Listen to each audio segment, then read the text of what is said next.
Hello friends, good evening. This is Omkar Singh. You are most welcome to my YouTube channel, The OK English. If you visit first, please subscribe the channel. If you like video, please like, share and comments. TGT PGT English one liner questions and answers का part 21 discuss किया जाएगा आज।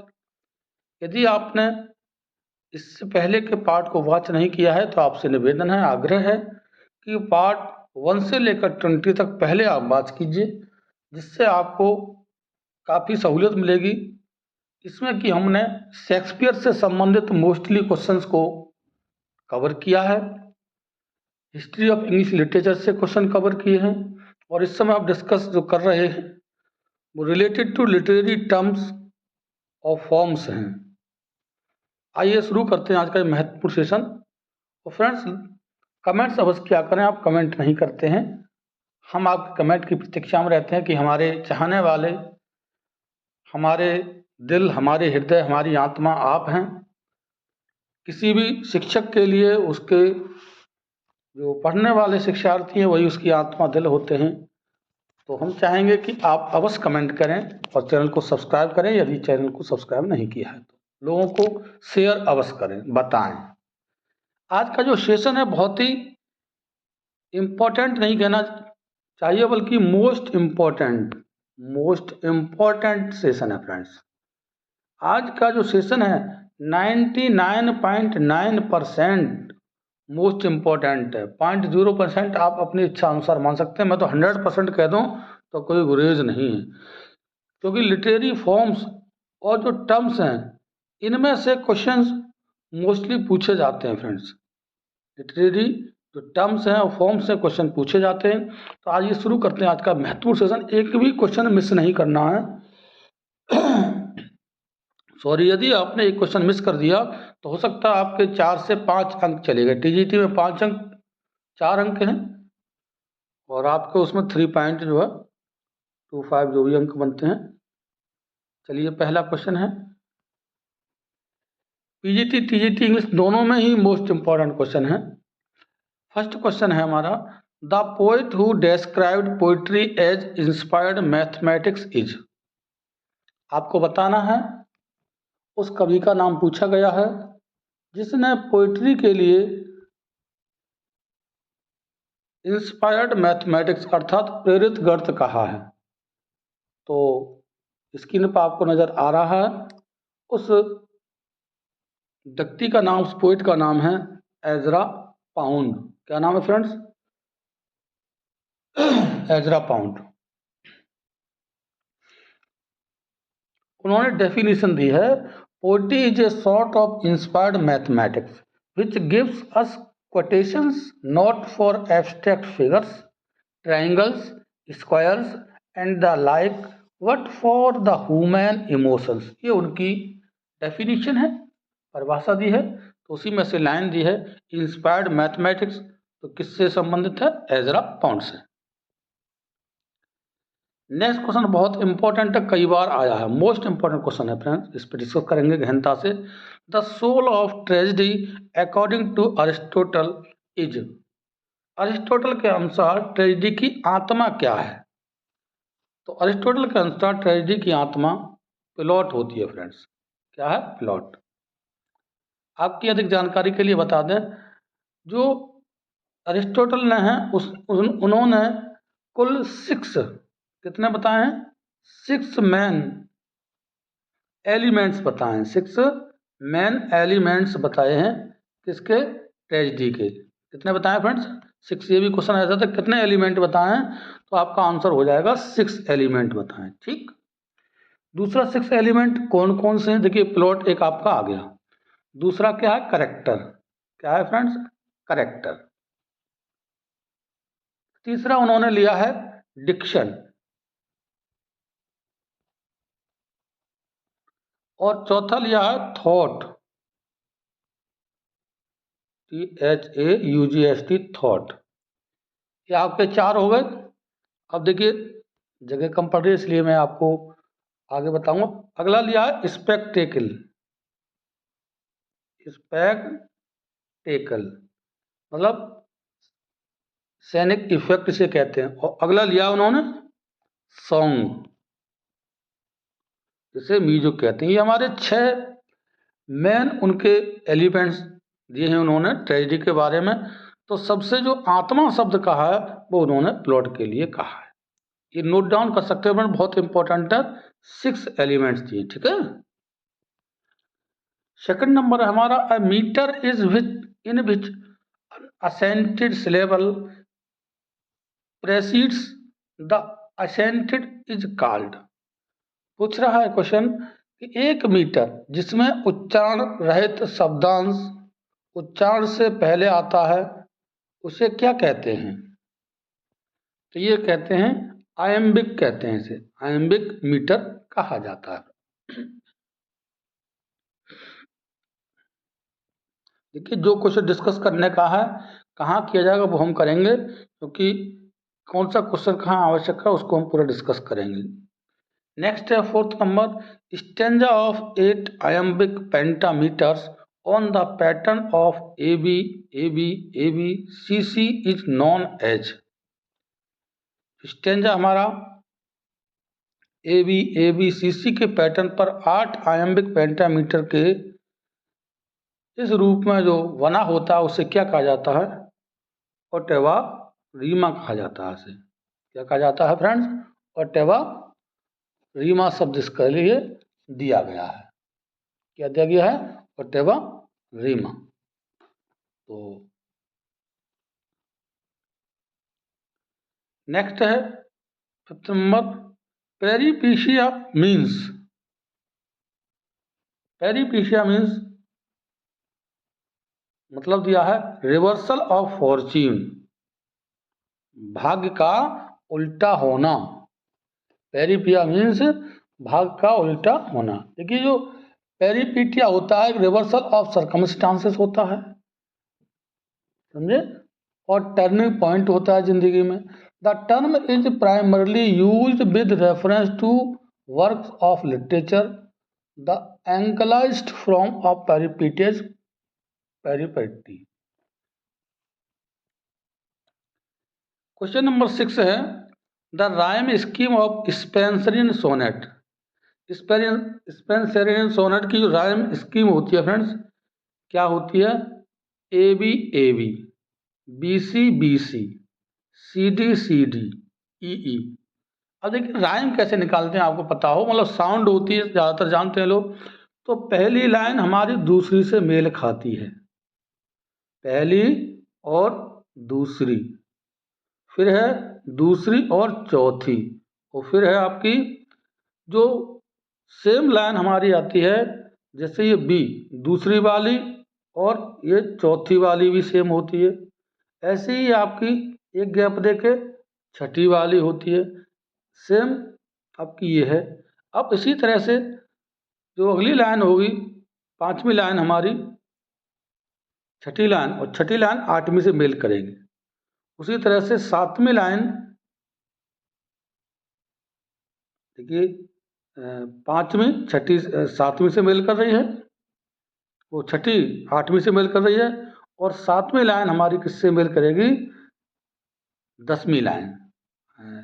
छठी होगी 8वीं, और फिर नवी करेगी आपकी 11वीं से। इस तरह से मेल करते हो, लास्ट वाली सेम होती, मतलब इस तरह राइम आप मिलाएंगे। ओके। 7वां number, the term metaphysical poets was first used by. जो मेटाफिजिकल पोइट्स है, सबसे पहले किसने, मतलब आध्यात्मिक कवि, इनके बारे में सबसे पहले किसने यूज किया था? डॉक्टर सैमुअल जॉनसन भी कहते हैं, डॉक्टर जॉनसन शब्द दिया गया है।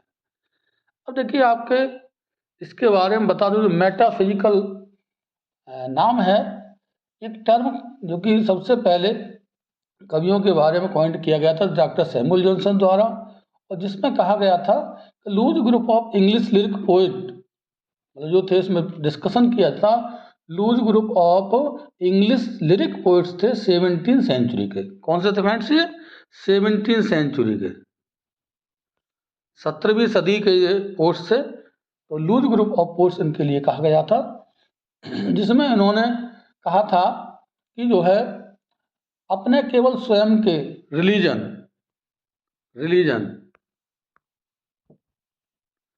रिलीजन और लव, प्रेम और धर्म के बारे में कुछ किया जाए, केवल अपने बारे में ना कह करके इसके बारे में लिखा जाए। तो इसमें कभी कभी क्वेश्चन पूछा जाता है कि मेटाफिजिकल पोइट्स कौन कौन थे, ये भी क्वेश्चन बन जाता है। तो इसके बारे में देखिए, देखते हैं क्या मेन चीज़ है, थोड़ा डिस्कस कर लेते हैं। देखिए इसमें महत्वपूर्ण पॉइंट है, John Donne is the foremost figure. सबसे पहले कौन थे? जॉन डन थे, ये सबसे महत्वपूर्ण फिगर में आते हैं, जॉन डन। दूसरे जो मेटाफिजिकल पोइट में नाम दिए गए हैं, जॉर्ज हर्बर्ट थे, एंड्रयू मार्वेल थे, अब्राहम कावले थे, रिचर्ड क्राशा और हेनरी बोगन। मतलब 1 2 3 4 5 6 6 तो ये थे, और जॉन डन ने इसके लिए प्रतिपादित किया था, सॉरी सैमुअल जॉनसन ने सबसे पहले यूज किया था। और इसमें जो महत्वपूर्ण फिगर थे उनके बाद वो थे जॉन डन। इसका भी क्वेश्चन पूछा जाता है कि फॉरमोस्ट फिगर कौन थे, तो जॉन डन थे, बाकी 6 हमारे ये लोग थे। ठीक है, ये मेटाफिजिकल पोइट कहे जाते हैं। नेक्स्ट है anagnorisis. Anagnorisis is a term used by Aristotle for describing. जो क्वेश्चन नंबर 8 है, इसमें पूछा गया है कि एनाग्नोरिस एक शब्द है जिसका प्रयोग अरिस्टोटल ने किसके लिए किया था? तो इसका प्रयोग किया था the movement of discovery by the protagonist. मतलब उस क्षण की बारे में बताया गया है जो प्रोटोगनिस्ट मतलब नायक की जो खोज करता है उस क्षण का, तो नायक के द्वारा खोज किए हुए क्षण के बारे में इस शब्द का यूज किया गया। क्वेश्चन नंबर 9 है imagism is associated with. Imagism किससे संबंधित है? तो ये है टी.ई. हुलमेदवा, टी.ई. हुलमे से संबंधित है। क्वेश्चन नंबर 10 है friends, A foot is a prosody is a basic unit of. जो फुट होता है अर्थात छंद, इसमें जो प्रोसोडी होती है वो किसकी मूल इकाई होती है? फुट जो है एक छंद में फुट किसकी मूल इकाई होती है? तो ये राइथमिक मेजरमेंट की मूल इकाई मानी जाती है। मतलब लयबद्ध जो माप होती है उसको फुट में मापा जाता है, कितने फुट होते हैं कितने फुट नहीं होते हैं, फीट या फुट कह देते हैं जैसे मीटर होता है। 11 नंबर है हेप्टामीटर कंसिस्ट ऑफ। बहुत मोस्ट इंपॉर्टेंट क्वेश्चन है फ्रेंड्स, बहुत आया हुआ है। हेप्टामीटर कंसिस्ट ऑफ कितने उसमें फीट होते हैं? तो 7 मेट्रिकल फीट होते हैं हेप्टामीटर में फ्रेंड्स। कितने होते हैं? 7 मीट्रिकल फीट होते हैं। 7 हेप्टा में 7 मेट्रिकल फीट होते हैं।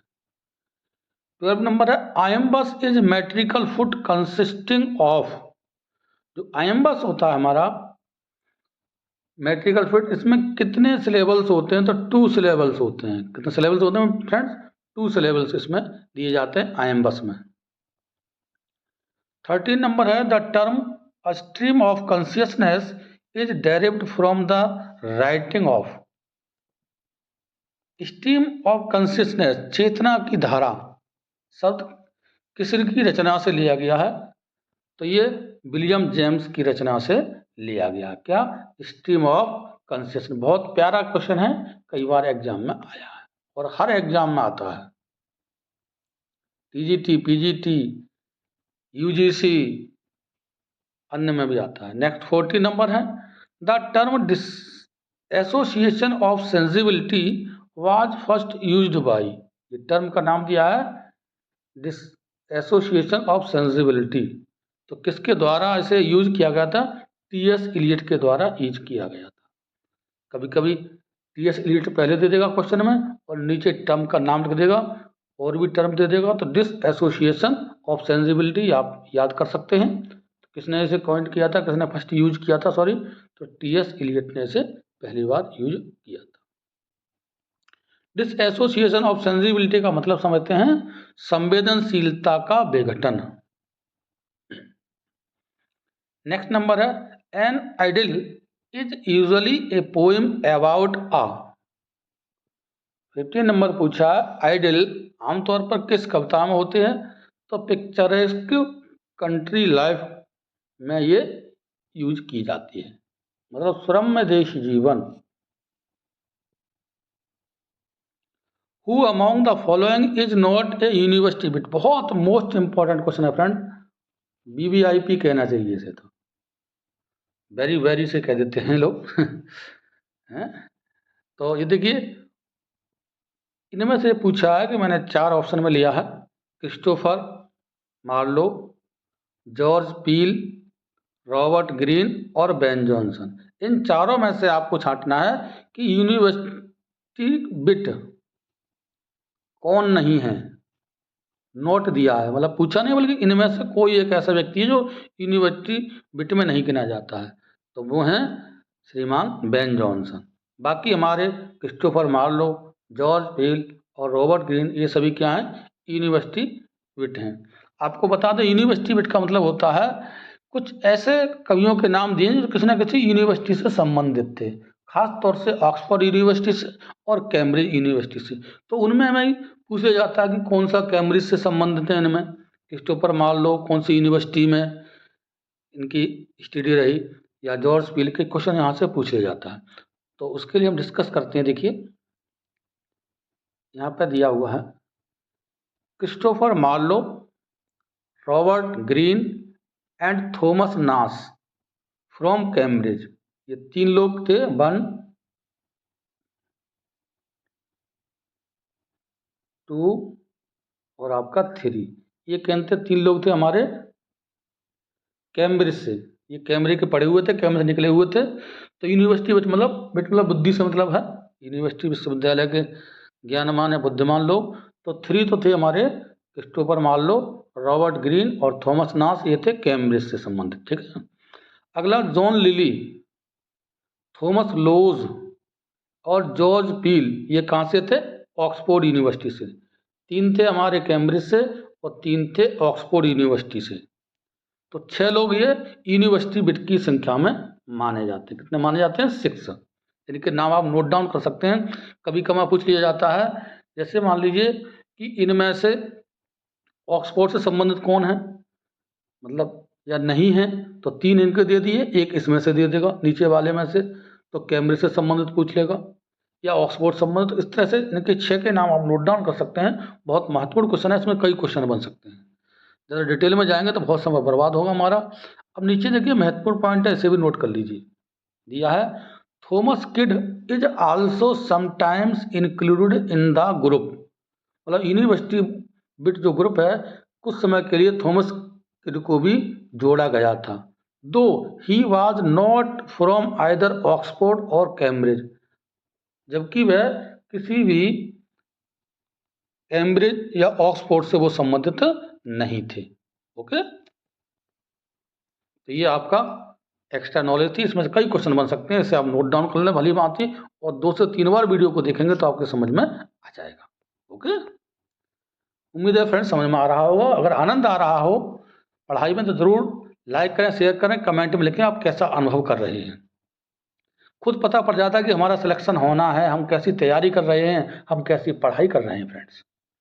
नेक्स्ट है who among the following writers belong to the American beat movement, मतलब इनमें देखा गया जो राइटर्स नाम दिए हैं कि कुछ राइटर्स ऐसे हैं जो बीट मूवमेंट्स या बीट जनरेशन भी कहा जाता है, जो कि उनसे संबंधित हैं, बिलोंग करते हैं।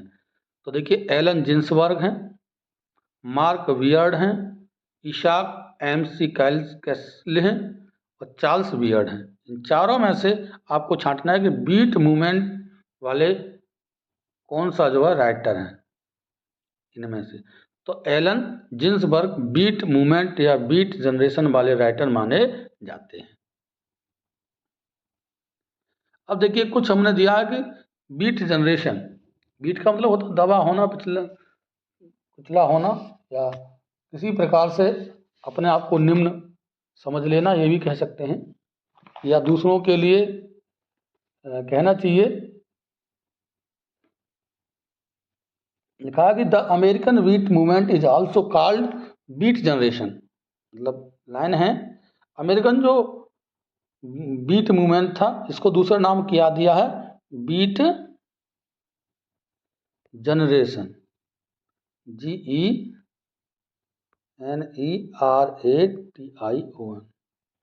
इसका दूसरा नाम बीट मूवमेंट का बीट जनरेशन भी दिया गया है। और जो बीट जनरेशन था एक ग्रुप ऑफ ऑथर्स था, मतलब कुछ ऑथर्स का जो ग्रुप था, जिसमें दिया गया था कि literature explored and influenced American culture in the post war second. मतलब जो वार सेकेंड, जो द्वितीय विश्व युद्ध हुआ था उस समय की बात हो रही है, उस समय। और Allen Ginsberg Howl and other poems is often considered representative of the beat poets. The term beat generation was coined by Jack Kerouac. तो जैक केरॉय जो टर्म था बीट किसने दिया था, JACK, जैक केरॉय, KEROUAC।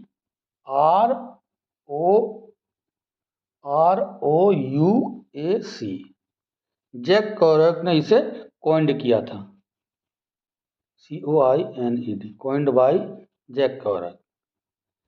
आइए थोड़ा इस पर डिस्कस कर लेते हैं थोड़ा सा। देखिए ग्रुप में कौन कौन लोग थे, तो ये था the core group of beat generation, मतलब दूसरा नाम आपको पता हो बीट मूवमेंट का बीट जनरेशन नाम भी दिया है। और ये क्या था, ऑथर्स का ग्रुप था। इसमें कौन कौन थे, हार्वर्ड, देखिए देखते हैं इसमें कौन कौन थे, हार्वर्ड हंके, दूसरे थे जिन्सबर्ग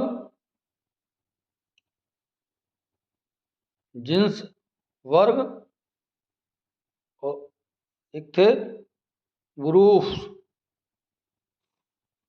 वरोज कहने वरोज, और लुशियन कार और कैरॉय, ये लोग थे 1 2 3 4 और 5। और भी हो सकते हैं लेकिन खास ये नाम दिए हैं। तो इन लोगों ने ये बीट जनरेशन एक, इन्होंने जो कैरॉय का नाम दिया है बाद में, इन्होंने बीट जनरेशन की मूवमेंट को कॉइन किया था। इसमें कुछ ऑथर थे जिन्होंने अपनी रचनाओं को इसमें लिया था। नेक्स्ट क्वेश्चन है friends, the phrase the billing suspension of disbelief occurs in.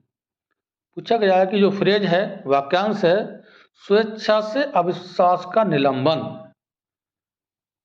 मतलब फ्रेज का नाम भी रख सकते हैं आप, the willing suspension of disbelief, ये कहाँ में है, बायोग्राफिया लिटरेरिया।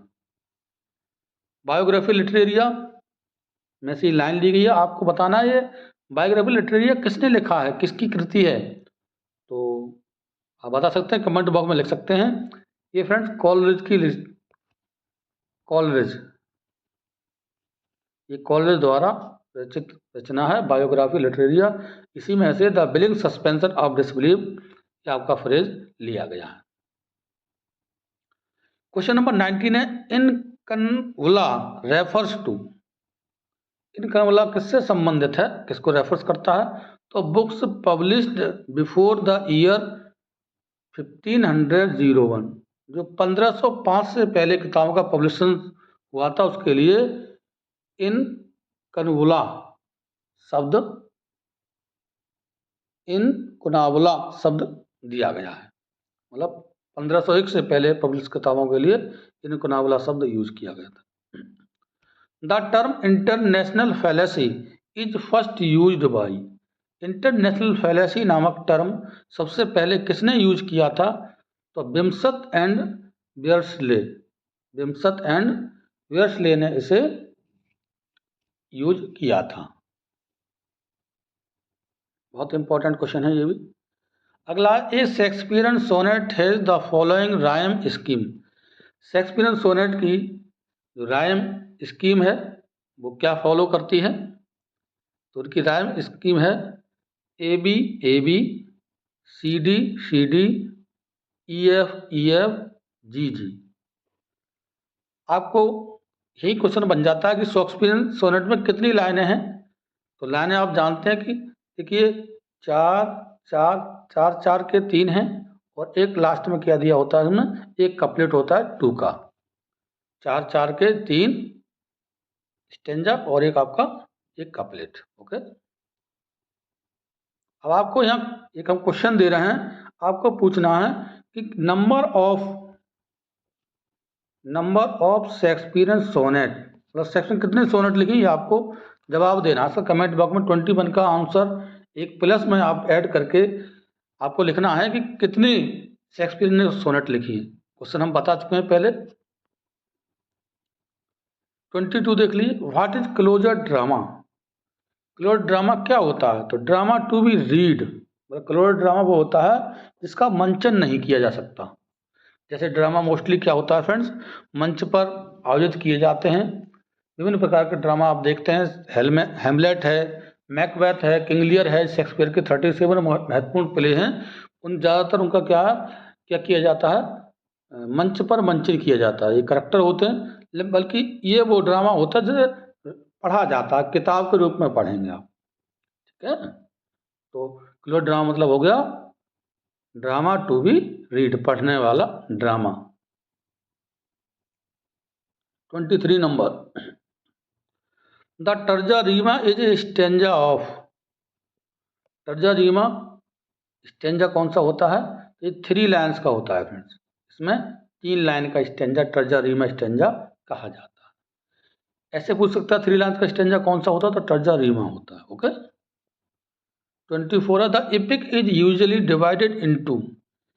इपिक मोस्टली कितने भागों में बांटा जाता है, कितनी बुक्स होती हैं, तो 12 बुक्स होती हैं फ्रेंड्स। में कितनी होती हैं, 12 बुक्स। बहुत इंपॉर्टेंट क्वेश्चन है ये भी।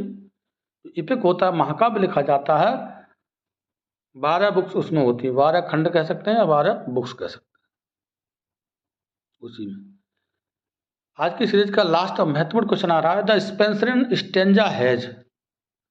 स्पेंसरियन स्टेंजा में कितनी लाइनें होती हैं, तो 9 लाइनें होती हैं। कितनी होती हैं, 9 लाइनें होती हैं, 9 लाइन्स। फ्रेंड्स उम्मीद है आपके समझ में आ रहा होगा। कमेंट अवश्य करें, हम आपकी प्रतीक्षा में रहेंगे किस किस का कमेंट आता है, देखते हैं कौन कौन पसंद करता है वीडियो के लिए। Thanks for watching this video, take care.